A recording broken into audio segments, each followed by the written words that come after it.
Hey, what's up my WoW Mustachians, and welcome back to another WoW Go Make It video. And today we're going to be talking about 3 subjects that I think you're actually going to be enjoying. Also too as well, I want to say thank you so much for all the support you've been giving me the past few videos. Also too as well, if you don't know, hit the bell button because YouTube tries not to show my video to everybody.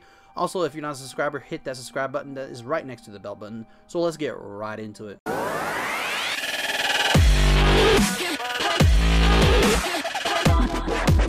Alright my mustaches, and welcome back. So first and foremost, what I want to talk about is World Quest on the Darkshore. This is something that has been popped up since the Tuesday, since after you do the World Quest, or actually do the whole storyline.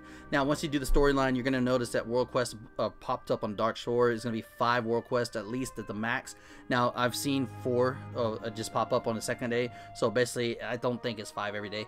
Now that said, there will be gear from each one of these. I don't know if it's going to be gear every day. I just know that it showed gear on all day yesterday. So basically what's going to happen is that you can get anywhere from 210 to 240 gear if it Titan Forge. And the reason why I'm telling you this is because if you are boosting a character or ult, this is the time to actually go do this. And the reason why I say that is because 210 is the current normal raid gear, and 240 is actually going to be heroic gear. So you can't beat that, guys, and especially if you don't need it. There's 100 gold for the weapon, anywhere from 30 to 60 gold for each of the pieces of gear that drops. Now the thing is that it's not a gold place, okay? This is honestly, I'm doing this because I think that for a boosted character or for a new person, this is the best way to gear and actually go do some of the farms I showed you. That's a little bit harder to do unless you're very geared. Now that's it, guys. Let's move on to the second part of this video. Alright my mustachians, basically on Popular the Poe, a lot of people actually asked if I can actually show another instant respawn spot. Now this one actually was mentioned by a subscriber, but honestly I knew about this one for a while now, especially with a hunter. It's really good.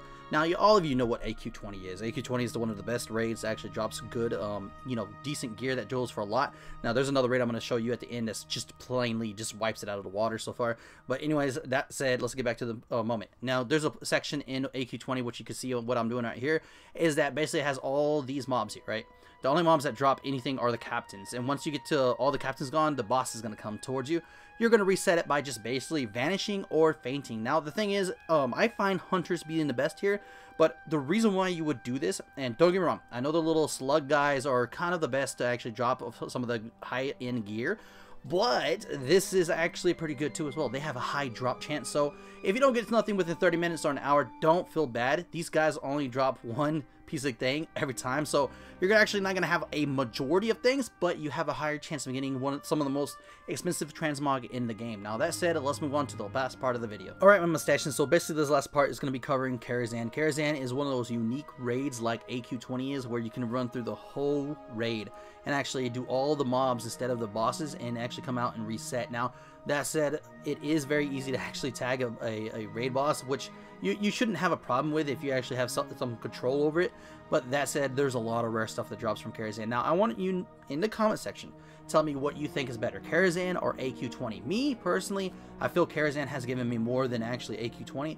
Karazhan gave me these 3 things, okay? These 3 shots are just from yesterday, and honestly, I was just so amazed how much they go for. Loot Appraiser said I got 158,134 auction house gold within a 30-minute period. That's bullcrap, because I went to actually do the auction house, and I put them up, and each one of them were going for more of the price than the auction house Loot Appraiser said. Don't get me wrong, Loot Appraiser always works, and it's probably based off the whole region wide.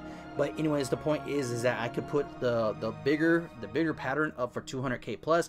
I could put the lesser one for 70 to 80k, and the other one could go for anywhere from 30 to 40. Now that's amazing drops that I got within the first 2 runs, and I was very surprised that I got that much. Now that said, guys, I will be doing a 10-hour farm for this and a versus series, so AQ versus Karazhan, here we come.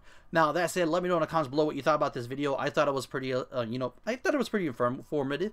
There it is. Always got to say something wrong in the video, right? Now that said, guys, if you made it to the end, I want to know your opinions about my videos and so forth. This feedback has been amazing. Also too as well, tomorrow we will announce the winner of the WoW token from last week, and also next week there will be a WoW token giveaway. The WoW token word won't be until this weekend or until Monday the latest. Now that said, we are giving away a Battle for Azeroth, and the reason why I'm giving these stuff away, not because of views, not because of this and that, I really want to do it because honestly, all the support you've been giving me needs to be paid back to you, okay? Y'all are what makes me a YouTuber, and it's so much fun. Thank you so much, guys. I really appreciate it, and prepare for new content, and we're going to be hitting it hard in Battle for Azeroth. For that said, guys, like always, please like, subscribe, and comment, and stay sassy. You stayed until the outro, and if you did, you are a true subscriber, and you went far beyond the other subscribers. And if you actually stayed, you know that if you put a comment with a question for my Q&A, you know that you just been entered into the BFA. Boof. Mind blown.